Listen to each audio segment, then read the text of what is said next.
Hello, Endersword here again, this time with a Gold League game. This one is going to be featuring our Protoss player Longtime down here on the bottom right-hand corner, and his opponent is going to be Ishmish, who is up on the top left-hand corner, and the map, of course, is Family. This one, we are going to focus on the Protoss player, the three key things that we're going to look at. Number one, the idea that timing attacks actually require some form of timing, that you have to be hitting a specific window, taking advantage of technology that you've just got done, something like that that you want to actually accomplish, where you just have the critical mass of stuff or the right composition to accomplish what you're going to be looking to accomplish, and how you kind of orchestrate that and whether or not you do have enough to do that or not. So it's all about kind of making a few things converge together and then launching something that's quite powerful against your opponent. Second thing that we're looking at is after, say, a failed timing, after, say, a big attack, you got hurt a lot in something, lost a base, something like that, how to recover in a way that gives you potential to actually come back in the game, as opposed to just staying at the level that you're at, trying to hold things off in the future, but you're not really actually gaining any ground, so you're just going to continue to be in that losing position. The third is the idea that stalling can save your life, save the game, and there's certain techniques that you can use to basically prevent your opponent from hitting the timing they're looking to actually hit. There's times that you want to stall for specific technology that you've got up and coming, and you need to hold them off. And there's certain techniques that we can put into place that really just harass or delay your opponent a little bit and give you the breathing room to actually do those things. So in terms of the game here, we can see pretty standard opening, obviously, by our Protoss player here, just transferring into gas, tiny bit late, but he'll still be all right with that. He'll still have enough for the gateway research or warp gate research. As soon as the cybernetics is done, getting out an early zealot, he's gone out to scout his opponent, but really just kind of sees, okay, we're walled off at the front, pretty normal type stuff. This is something that you got to get used to doing, is go up, take a look at the front, wander back a little bit and check a little bit later. I like to check a Terran player again around the 4 minute or 4 minute 15 second mark. That's when you're really going to see, is there an add-on on the barracks? If you can get in, it's really important to see if he's taken the gas yet.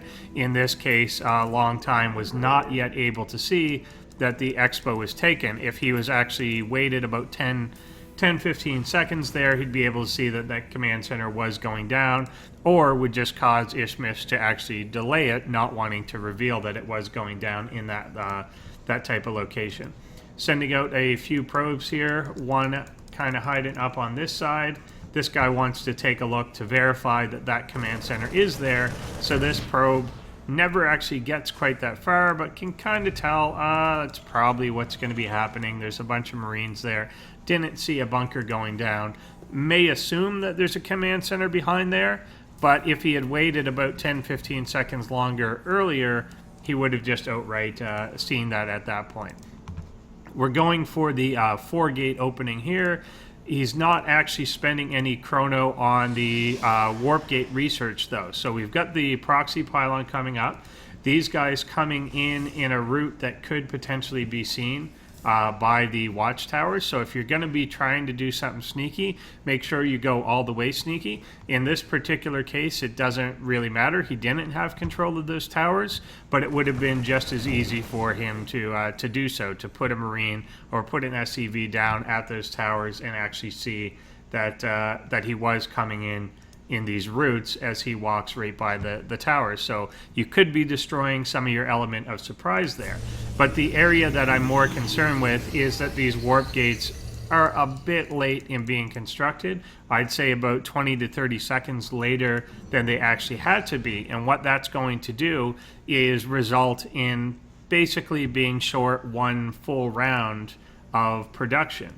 The pylon is actually also quite far back there, and when this attack is launched up here, this is just not enough stuff to really do any damage. Even if there was only that one bunker there, and not this second one.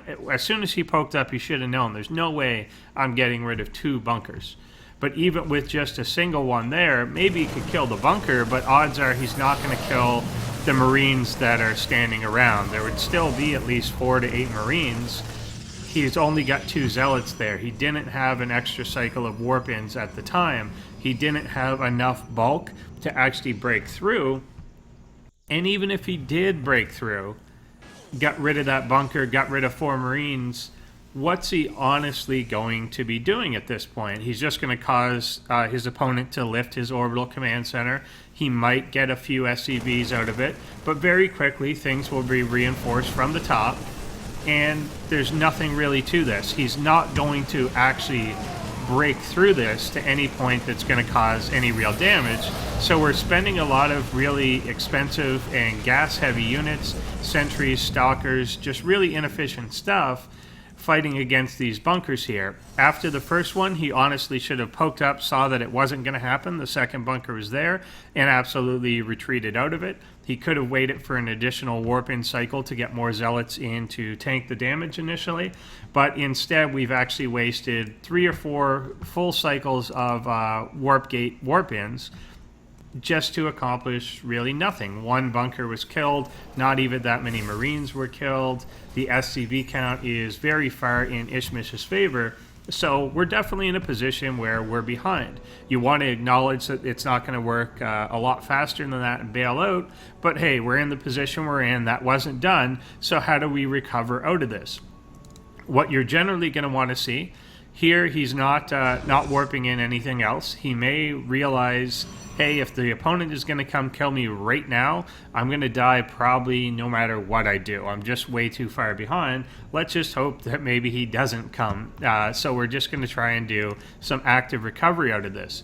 But a forge as a follow-up here may not be your first choice. There's enough money to start putting down either a Twilight Council or probably a Robo. Given that his opponent was very Marine heavy, I don't even know if he got to see any of these Marauders during those engagements, but it was all very Marine heavy. He had no indication that there was any level of higher tech, and of course the starport is just coming out now, so he was able to delay his opponent's teching up a little bit during that. But the tech path being chosen here, a forge going down, obviously expanding himself, but nothing is really advancing him. We're staying on the same level of technology that was already available to us, as opposed to going upwards, while our opponent, who now has tons of breathing room, he's not in a big hurry to do anything. He probably could have hit at that point, or he could just decide to get more ahead, which is what he wanted to do. There's nothing that we're getting out that is going to counter any of this, that is going to give us area of effect damage, which we know is really important against Terran players. So then a few minutes later, we finally get into a point while a Twilight's going down. If that was done right away, or if that was actually done during this push up into the front, then maybe you're just buying time and you're going to tack up to something. But to do it this late, the Twilight by itself is not anything. You're either going to have to construct one of 2 buildings after that, a Dark Shrine or a Templar Archives, or you're actually going to have to research out of it in order to make something useful, say getting Blink or getting charge lots out of it. And we probably don't have the time to do that. If it was done right away, possibly. But now we know that the Terran is kind of coming in. He's obviously looking to make some sort of attack here. Good call, just force fielding off the ramp, because obviously we're not going to be fighting this force anytime soon. But at least there's still no medevacs with this. At least it's still a somewhat vulnerable force that's not going to be able to stim too many times.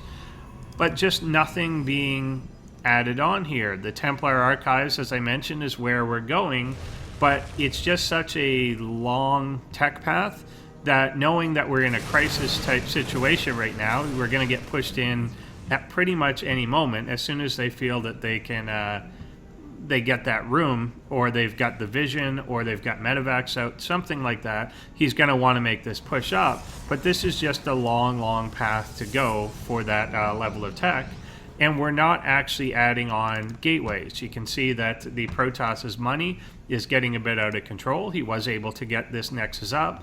We're not chrono boosting these gateways and just now adding on others. If that was done quite some time ago, then that would be beneficial, but it's going to take a long time for these to actually come online. Another minute, then we're going to warp out one set of units. We're just not getting full use out of them, and we're really in a stage that I don't want to be investing in further stuff right now. I want to be making stuff right now. I should have had these down quite some time ago. We've also got the deadly supply block going on here, which has prevented these warp gates, which are fully ready, from being used at the appropriate time. High Templar coming in, like I said, just possibly the longest possible tech path to be going at here. Even once they get warped in, the Storm's not going to be ready. We have to make them into Archons, which aren't necessarily the best thing in this type of situation where we're kind of low on units. The charge up here, you want to just pull back away from that. Good job force fielding it off, but then there's no reason to actually engage. He's got range units, and you've got range units plus some melee units. So why would you actually run down the ramp and try and engage that? You're still going to be in full range of all these ranged units. You could have just force fielded that ramp off, pulled back, delayed that engagement, actually got these things back online, and got out a few more things. There was definitely time there to get 7 more Stalkers out. There was could have gotten 4 more Templar out, made 2 more Archons, the rest of it Zealots. What we could have done at this point, these pylons never actually got removed from the map. So these could have been used at any point just to harass or stop this line of reinforcements coming down. These are obviously just being rallied to that point directly. So they're just wandering down to this point. If any harassment was done on this line, he'd have to take his attention off the front line here and go back and try and clean some of this up. You'd be able to pick off a few units. It's just a bit disruptive. You'd be able to hold them back for the time that it actually took, maybe for these things to come online, for the time it took to get additional technology into play. Maybe you'd be going for Storm would have been.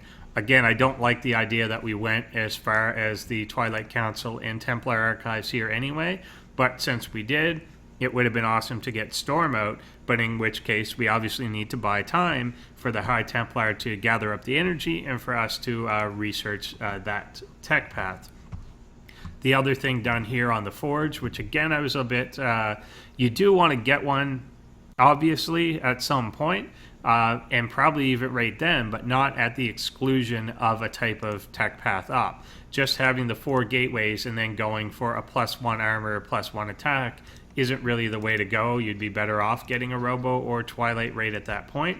But our Protoss player also researched the +1 weapons as opposed to the +1 armor. When you're playing against a Terran, usually the thing to do is get that +1 armor first, and that's just because of the way Marines kind of work, that they benefit so much from having that +1 attack and just the type of small damage but rapid attacks they do. You end up being way better off with the armor than you do with the extra attack, particularly if you're not going for Colossus, because your actual gateway units don't really benefit a whole lot from the additional attack, but they do benefit a whole lot from the armor, particularly once you put in Sentry's Guardian Shield on top of it. You're really taking a lot off the attacks that that Marines do. Less so for Marauders, but it does certainly still help out. So when you're in that position, you've done a timing attack. One, try and be a little quicker in recognizing that it's not going to work. Just poke up and say, hey, what I've got is enough to take out 1 bunker. If I see 2, I'm just done. I'm retreating. And then don't throw good units after bad. Don't continue to try and reinforce that position. You had your timing. It was when your warp gates were done. If that doesn't work, don't try and just compound on it. That was kind of your moment in the sun. If that doesn't work, just retreat back. And when you do retreat back, make sure that you're picking a tech path or options that will actually potentially get you out ahead of your opponent, or even if you have to cut some corners to do it, it's better than stagnating on the technology and facilities they actually have. You're just going to end up falling further behind, and we're going to get snowballed to death by Ishmish over here, where he could eventually just walk out with brute force and take everything out. So I hope that helps. Thanks for watching, guys.